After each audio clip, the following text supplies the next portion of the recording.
Bonjour à tous, j'espère que vous allez excellemment bien. Aujourd'hui, on se retrouve pour faire le débrief de la 5e étape du Tour de Suisse. Alors pour ce Tour de Suisse, je commence avec un petit peu de retard. À partir d'aujourd'hui, on aura bien entendu les étapes en direct, mais on fera également un débrief des étapes précédentes, les 4 premières journées. On reviendra dessus. Il y a encore des vidéos du Dauphiné qui sont également prévues, donc tout ça va un petit peu se mélanger. Mais voilà, il y a le dernier week-end du Dauphiné qui doit encore être enregistré, et il y a forcément les premiers jours du course du Tour de Suisse, donc on va faire un petit peu dans le désordre. Du côté de ce Tour de Suisse, on va revenir un petit peu sur tout ce qui s'est passé sur l'étape du jour, cette 5e étape.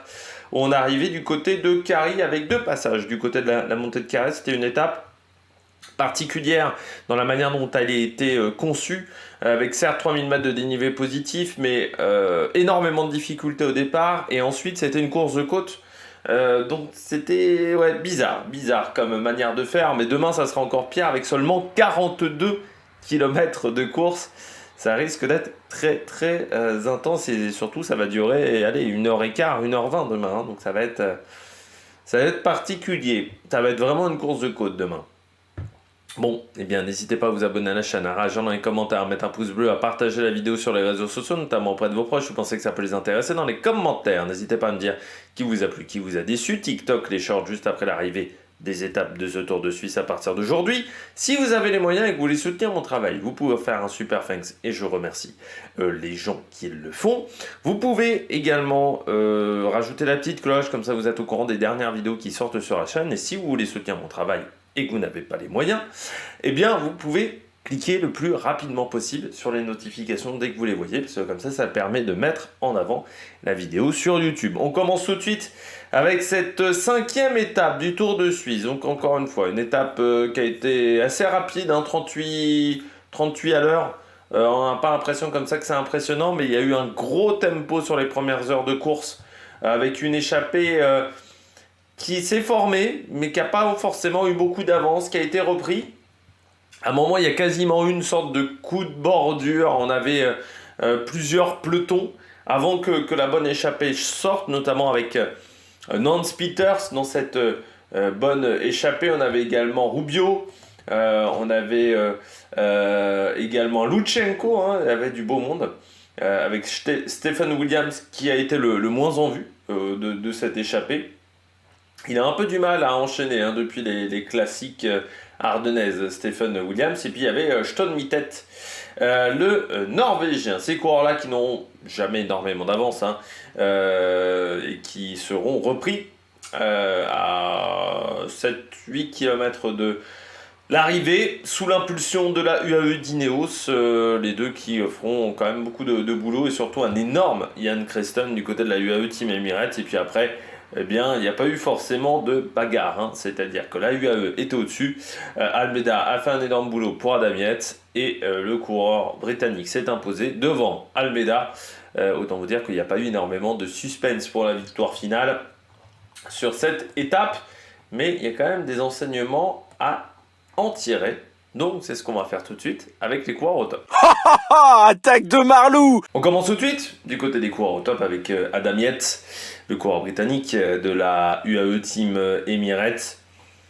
Au-dessus aujourd'hui, Adam Yates, il n'y a pas eu photo, voilà, du côté du coureur britannique.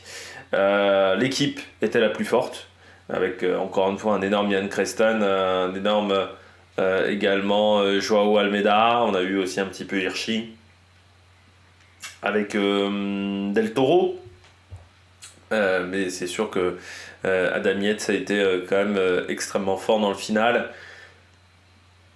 parce que Bernal a tenté de suivre, parce que Enric Mas a tenté de suivre. Enric Mas, il a explosé dans le final. Bernal, on voit qu'il était quand même un ton en dessous d'Adam Yates. Et au final, c'est même Almeida qui finit deuxième, mais on a l'impression qu'il n'a pas trop forcé, Adam Yates.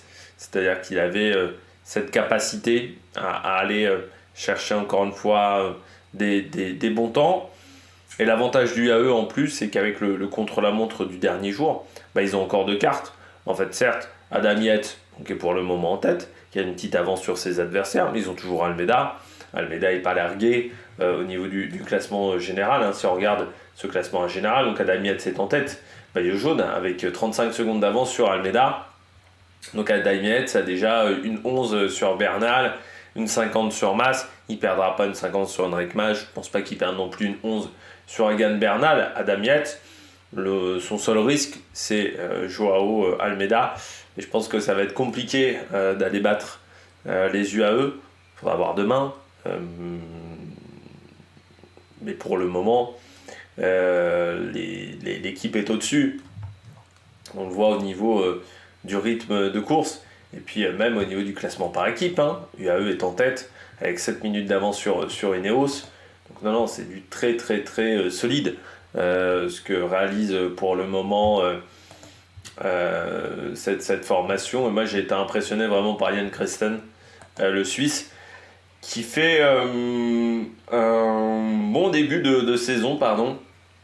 Jan Christen, c'est vrai qu'on a beaucoup parlé de Del Toro, mais il ne faudrait pas oublier le Suisse qui est présent depuis le début de saison. On l'a vu notamment sur le Tour des Abruzzes, où il remporte une étape. Il a été également présent en tant qu'équipier, 5e du Trophée Oleg-Welia, 2e de Milan-Turin également, 15e de Hirschbahn-Francfort, 30e de l'Amstel.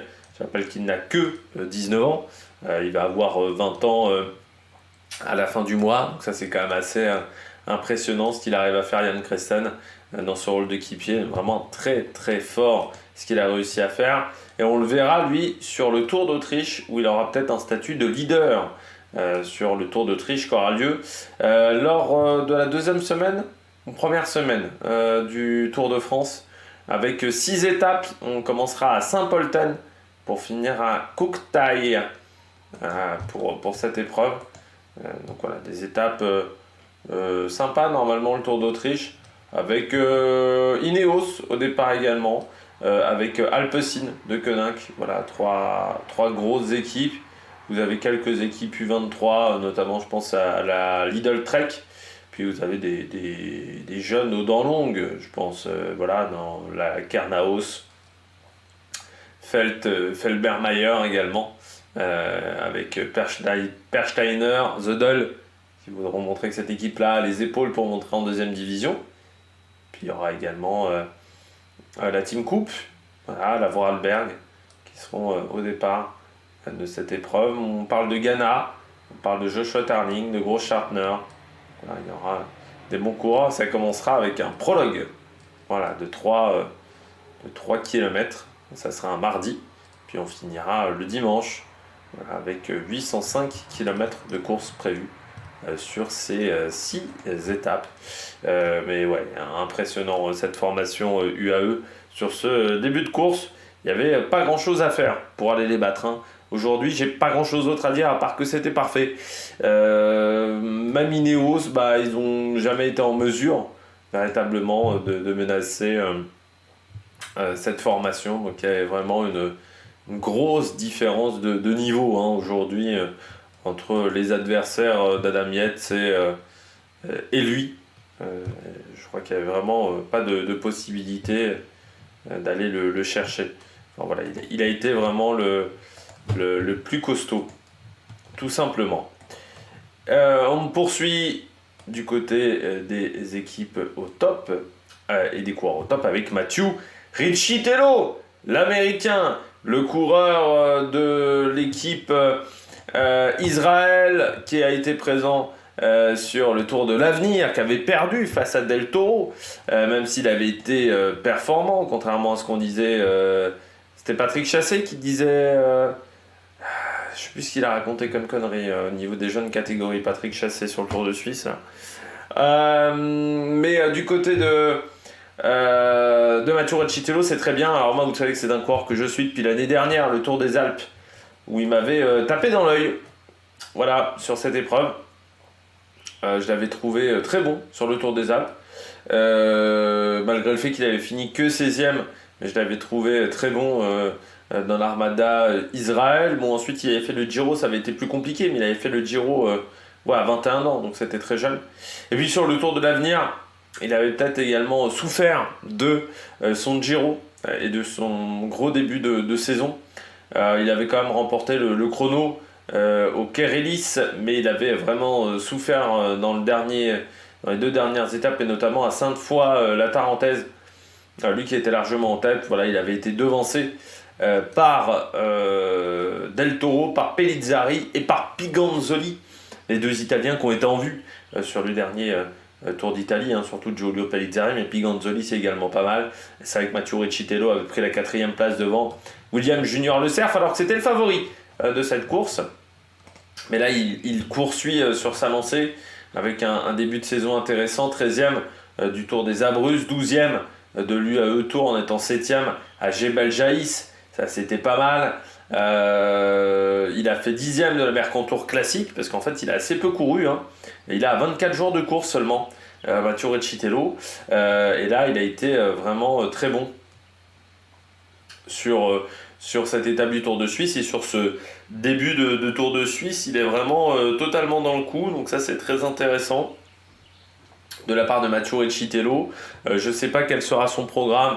Je pense que le Tour de France est peut-être encore un petit peu trop tôt pour lui, mais il y aura peut-être la Vuelta en fin de saison. Ça pourrait être voilà, intéressant pour lui de se frotter un 2e grand tour dans sa carrière. C'est voilà, cette relève américaine aussi, hein. On a une nouvelle génération qui arrive de coureurs américains. C'est vrai qu'il y a eu un trou, hein, les Américains qui étaient très forts dans les années 2000. Bon, l'affaire Armstrong n'a pas aidé vraiment les Américains, loin de là, et on a eu un trou. Alors c'est vrai, il y a eu TJ Van Garderen, mais qui au final n'a pas eu les résultats escomptés, et on voit bon, avec aussi la victoire l'année dernière sur le Vuelta de Sepp Kuss, mais on voit quand même McNulty également. Voilà, il y a quelques coureurs américains très intéressants en ce moment dans le peloton, et Matteo Riccitello en fait partie, et on espère Riley Sheehan également, le vainqueur de Paris Tour. Enfin voilà, il y a quelques jeunes pépites américaines en ce moment dans les différentes équipes, et ça c'est très bien du côté de cette formation Israël, et on s'aperçoit que cette équipe a quand même bien fait de rajeunir un petit peu son effectif. C'est vrai qu'avant c'était une équipe qui était très vieillissante. Alors vous avez des coureurs qui ont dépassé les 39 ans comme Chris Froome et Fuglsang, mais vous avez quand même des coureurs comme Joseph Blackmore qui vient d'intégrer cette formation, Riccitello, Riley Pickrell, vous avez également Ethan Vermeulen, je pense à Riley Sheehan, Corbin Strong, Marco Frigo, qui sont des coureurs qui ont moins de 25 ans, ce qui n'était pas forcément la spécialité de cette structure jusqu'à maintenant. Les jeunes coureurs, et ils sont repartis sur une nouvelle dynamique, hein. C'est vrai qu'ils ils avaient eu un mois de mai pas forcément évident, avec un Tour d'Italie qui avait été compliqué. Le Dauphiné ça a été pas mal vraiment avec Derek Guy, et puis là ils arrivent à réembrayer sur ce Tour de Suisse avec Matteo Riccitello. Maintenant on va voir si ça va tenir jusqu'en fin de semaine pour le coureur américain, parce que ça va être un petit peu l'interrogation. Belle performance également d'un autre jeune coureur, cette fois-ci britannique, c'est Oscar Hindley. Vous savez, un coureur qu'on apprécie, Oscar Hindley, même si c'est un coureur qui se casse très fréquemment la clavicule, qui manque encore un petit peu de maîtrise sur un vélo, coureur qui est soutenu par la DSM, contrat jusqu'en 2027, donc on voit que c'est un coureur sur lequel on mise beaucoup dans cette structure néerlandaise. Présent sur le Tour du Pays Basque, où il avait pris une 5e place sur l'étape de Eibar, mais il avait été assez discret au final sur cette course. 19e du général, très bon sur le Tour de Lander, 3e du Grand Prix Miguel Indurain. C'est vrai qu'il s'est cassé à 2 reprises la clavicule cette année sur l'Amstel, sur la Cadel Evans Great Ocean Road Race, ce qui fait qu'il a, il a pour le moment pas forcément eu des grandes saisons. Et ça, c'est vrai que c'est un problème, parce que beaucoup de fractures, fracture de la clavicule également en août, c'était sur la Vuelta, c'est-à-dire qu'en moins d'un an, il s'est fait 3 fois la clavicule, hein, Oscar Hindley, ce qui est assez rare. Mais là, il revient sur ce Tour de Suisse après cette fracture de la clavicule. Et bien, hier, c'était déjà pas mal au Gotthard Pass avec une 6e place sur une montée qui est quand même très difficile. Et là, il reprend une 6e place à Cary. Ça, c'est très très bien. Pour lui, ça va lui donner énormément de confiance, tout simplement. Oscar Hindley, il va pouvoir montrer que ça fait partie jeunes talents de cette génération, des meilleurs talents de cette génération. Il n'y a pas que Keanu Uiterbrook, il n'y a pas que Lenny Martinez, vous avez Oscar Only, vous avez Mathieu Riccitello, Del Toro, Yann Christen, dans les jeunes coureurs là, en ce moment, qui sont très très prometteurs du côté des courses par étapes. Et je pense qu'on va avoir des belles bagarres, peut-être dans 3-4 ans, quand on aura du Pogačar, Vingegaard, qui seront considérés comme la vieille garde face à des coureurs comme Oscar Only, Keanu Uiterbrook. Par exemple, ça serait intéressant de suivre ce genre de duel dans les années à venir. Du côté du cyclisme, très très bien, voilà Oscar Only. Puis, je trouve que c'est un coureur qui est très intéressant, c'est un coureur qui a pas mal de punch. Alors je connais pas trop son niveau sur le contre-la-montre. Il a fait 47ème là, du premier chrono. On fera le débrief du premier chrono peut-être ce soir. Mais ouais, un bon petit coureur, voilà, Oscar Only. Donc c'est intéressant de voir ce que ça donne, voilà, du côté du coureur britannique. Très en forme en ce début de saison, malgré les fractures de la clavicule. C'est-à-dire entre 2 fractures de la clavicule, il y a quand même des très très grands résultats. Coureur qu'on avait vu sur la Crow Race en 2022. Moi j'avais trouvé ce coureur-là très très prometteur sur la Crow Race. Voilà, et puis c'est un coureur qui a également remporté une étape sur le Tour de la Vallée d'Aos. Donc toujours une course qui permet de repérer les jeunes talents. Et sur la Crow Race, vraiment il avait été très très bon. Avec cette 3ème place du général derrière Mohoric et Vingegaard, c'était quand même du solide. Vingegaard qui avait fait sa course de reprise après le Tour de France, donc voilà, devant Albanese et Axel Laurence qui avait pris la 5ème place pour sa dernière course avec la BNB Hotel, je crois. Ah non, il avait fait Paris Tour, j'avais oublié Paris Tour avec la BNB Hotel. Oui, hein, l'équipe s'est arrêtée à la fin de cette saison 2022. On se souvient encore de Jérôme Pinault. On poursuit avec Egan Bernal. Alors je ne mettrai pas Enric Mas. Voilà, le fait qu'il ait explosé sur la fin, ça m'a un peu refroidi. Donc j'ai préféré mettre Egan Bernal, qui j'ai trouvé a été plus constant dans la montée finale. On a confirmation qui franchit vraiment les étapes au fur et à mesure. On l'avait vu, notamment, j'en avais parlé sur Grand Camino,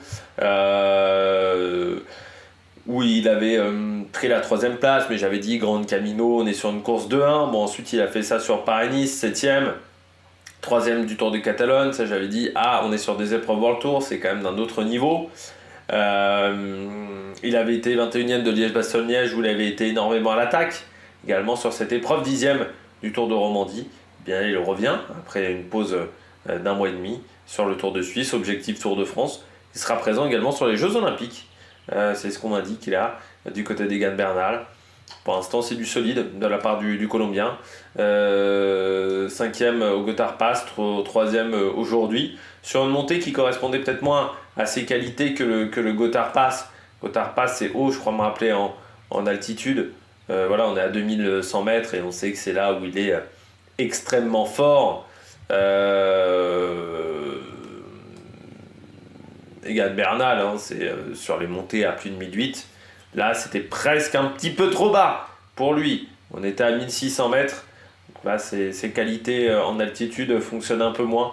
Mais il a quand même été très intéressant sur cette étape. Egan Bernal. Et puis surtout, avec Pidcock qui a été un peu plus en difficulté, il montre qui est le patron dans l'équipe. Qui est le patron pour les prochains Jeux Olympiques. On verra ce que ça donnera Thomas Pidcock dans les jours à venir.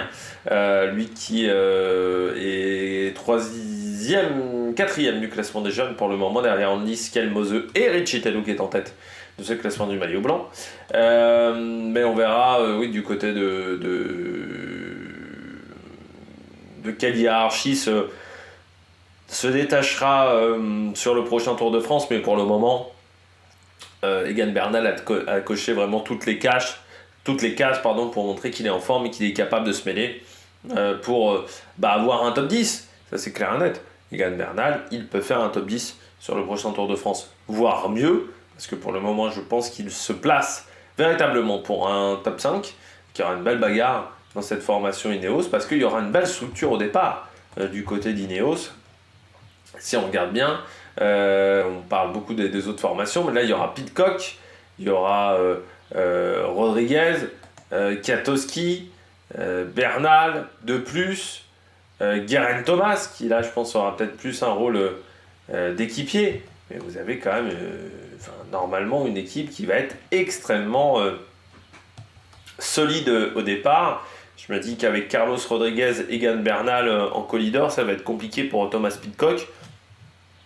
Après, Thomas Pidcock, c'est un coureur qui est encore jeune, qui a 24 ans, qui aura l'objectif également de la course sur route. Mais je pense que le VTT, ça va être important pour Thomas Pidcock, essayer de doubler son titre de champion du monde. Et qu'à un moment donné, oui, pour moi, il ira jouer les classements généraux des grands tours parce que il a les qualités pour, plus que sur les pavés. Voilà, je pense qu'il a les qualités pour la montagne. Mais pour ça, il faudra qu'il fasse également des concessions. Il ne pourra pas faire autant de cyclocross qu'il souhaite, il ne pourra pas faire autant de VTT qu'il souhaite. Donc c'est aussi à lui de montrer à Ineos qu'on peut lui faire confiance en tant que leader, mais qu'il a décidé véritablement de s'impliquer à 100% dans cette discipline qu'est le cyclisme sur route.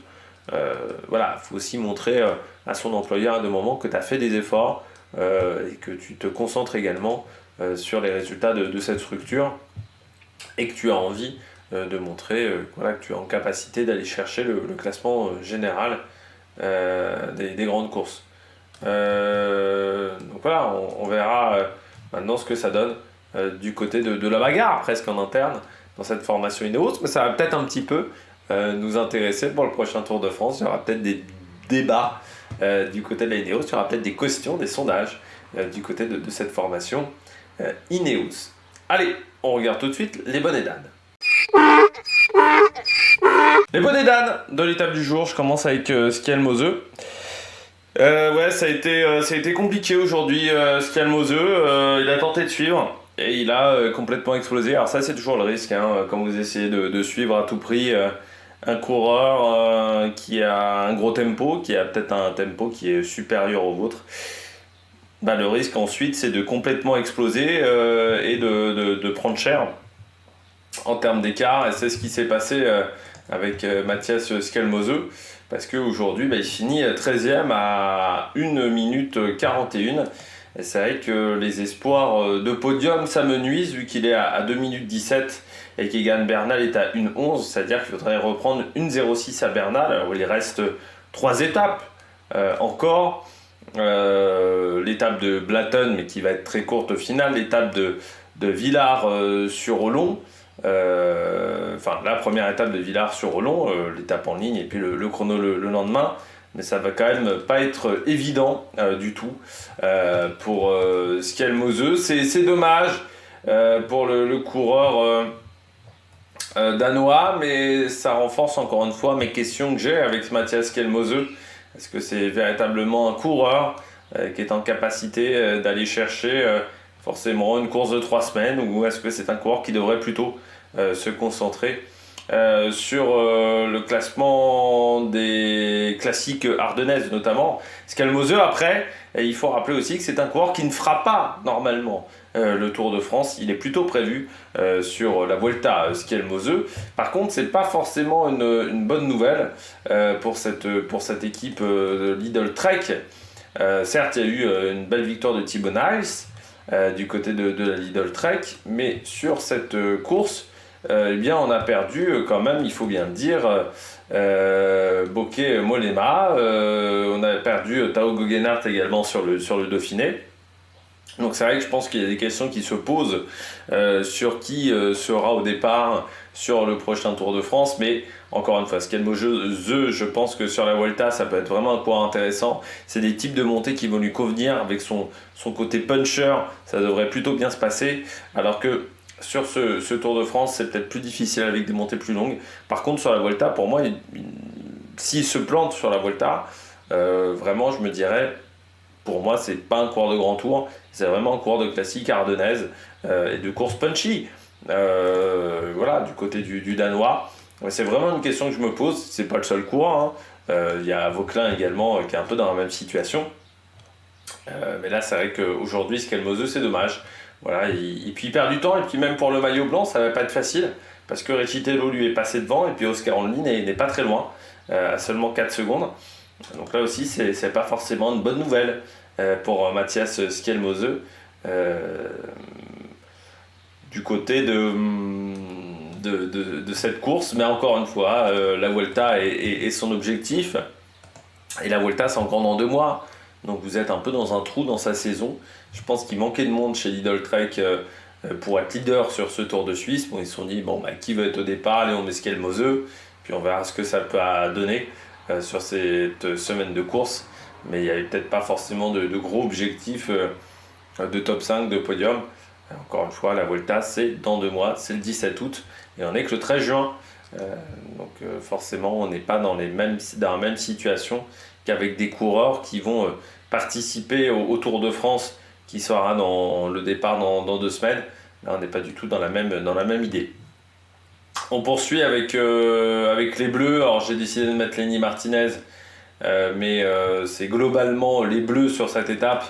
Lenny Martinez, ouais, ça a été compliqué aujourd'hui pour le coureur français. Là aussi, on est sur un objectif Tour d'Espagne, donc pas forcément au top de sa forme. Et son objectif, ça sera plutôt d'être au top de sa forme au Tour de Burgos. Et encore une fois, il y a encore 2 mois de course à faire. Le problème du côté de la Groupama FDJ, c'est que on n'avait pas forcément de leader de rechange. Alors certes, on est venu avec Rudy Mollard, mais je pense qu'on n'avait pas forcément de leader de rechange. Ça avait déjà pas été facile forcément sur un Mercantour classique. Il avait réussi à s'en sortir avec Clément Berthet. Derrière ça, c'était un petit peu regardé. Mais au niveau de la condition physique sur ce Tour de Suisse, c'est vrai que c'est pas idéal. 52e du chrono, 17e du Gotthard Pass, 24e aujourd'hui. Bon bah voilà, hein, tout simplement, c'est sa place actuellement. C'est d'être entre 15 et 25 sur ce Tour de Suisse, pas mieux. Il n'a pas les jambes, tout simplement. Lenny Martinez. Voilà, il y aura un objectif plutôt Tour d'Espagne pour lui, et forcément vous ne pouvez pas être présent partout pendant toute l'année. Donc il faut faire des choix, et des moments vous courez, vous n'êtes pas forcément au top de votre condition physique.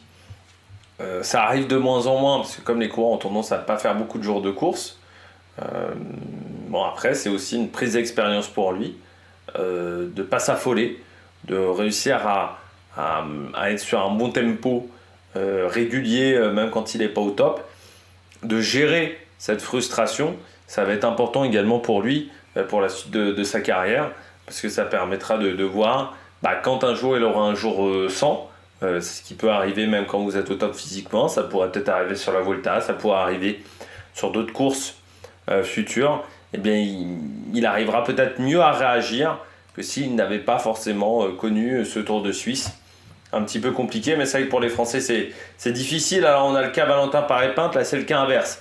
Là du côté de Lenny Martinez, on est sur un coureur qui va aller sur le Tour d'Espagne, donc qui est à 2 mois de son objectif. Du côté de Valentin Paré-Pinte, on est sur l'après Giro. Forcément il a fait beaucoup d'efforts sur le Tour d'Italie. Il y a un moment ça se paye, ça s'est payé aujourd'hui, tout simplement pour le coureur français. Mais il est là surtout dans l'idée pour accompagner Félix Gall. Je pense que l'objectif c'était de ne pas laisser tout seul Félix Gall au départ de cette épreuve au niveau de la montagne. Donc là c'est plutôt une satisfaction, on va dire, du côté de Paré-Pinte, c'est que Félix Gall finit 9ème. On sent vraiment que Valentin Paré-Pinte est un peu sur les rotules, et là c'est un petit peu plus compliqué. Et puis Kevin Vauquelin aujourd'hui qui finit bien loin. Kevin Vauquelin 32ème, lâché quasiment d'entrée, lâché extrêmement tôt. Kevin Vauquelin avec Harrison Wood, le coureur de la Cofidis. Ça a été une journée un petit peu difficile, voilà, pour le Français qui finit à 5 minutes, mais qui est lâché à 10 bornes de l'arrivée, hein, donc c'est presque même pas cher payé pour un coureur qui a été lâché d'entrée. Tout simplement le coureur français. Donc là aussi il faudra voir ce qui n'a pas vraiment fonctionné pour Kevin Vauquelin, coureur qui lui a pour objectif d'aller sur le Tour de France, hein, Kevin Vauquelin.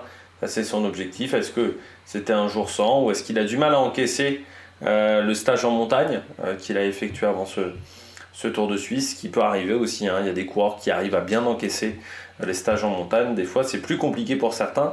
C'est peut-être là le problème de Kevin Vauquelin, parce que même hier, voilà, ça fait depuis le chrono il fait 16, ce qui est bon, pas si exceptionnel que ça, parce qu'en plus il n'est pas mauvais sur les chronos courts, il l'a déjà démontré. 50e au Gothard Pass, 32e aujourd'hui. Donc on voit que c'est pas facile, voilà. Et c'est vrai que, bon, comme le disait Patrick Chassé, le Dauphiné n'a pas été exceptionnel du côté des Français. Donc c'est vrai qu'un Dauphiné pas exceptionnel, un Tour de Suisse qui n'est pas exceptionnel également, on va avoir des inquiétudes sur le Tour de France. Mais de toute manière, je pense qu'il faut être raisonnable.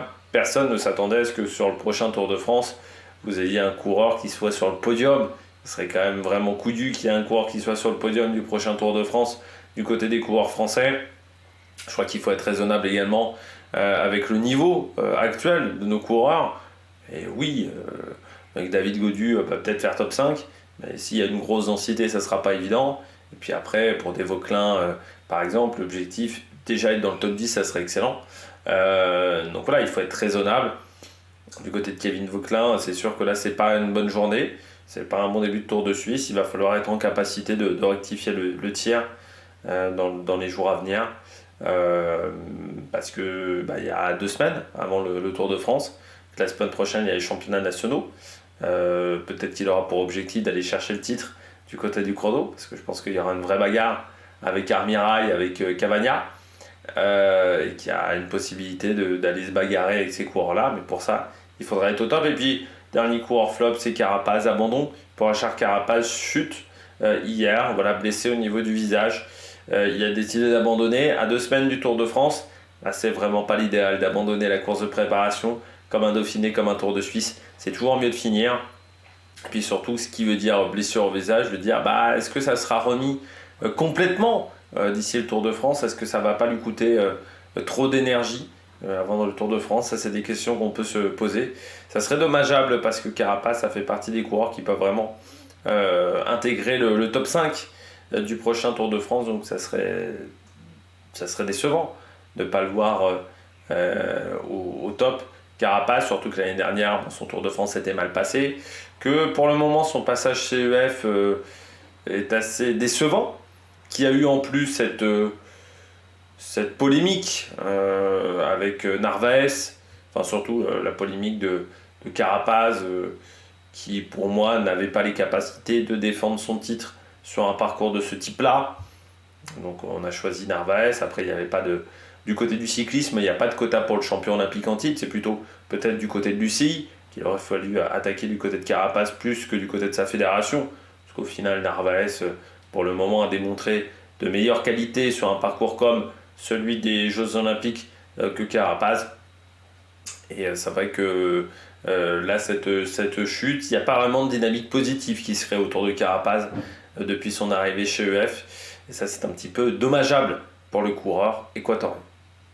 J'espère que vous avez aimé cette vidéo. Si vous avez aimé cette vidéo, n'hésitez pas à vous abonner à la chaîne, à réagir dans les commentaires, à mettre un pouce bleu. Puis nous, on se retrouve pour de nouvelles aventures sur la Production. Ciao, ciao!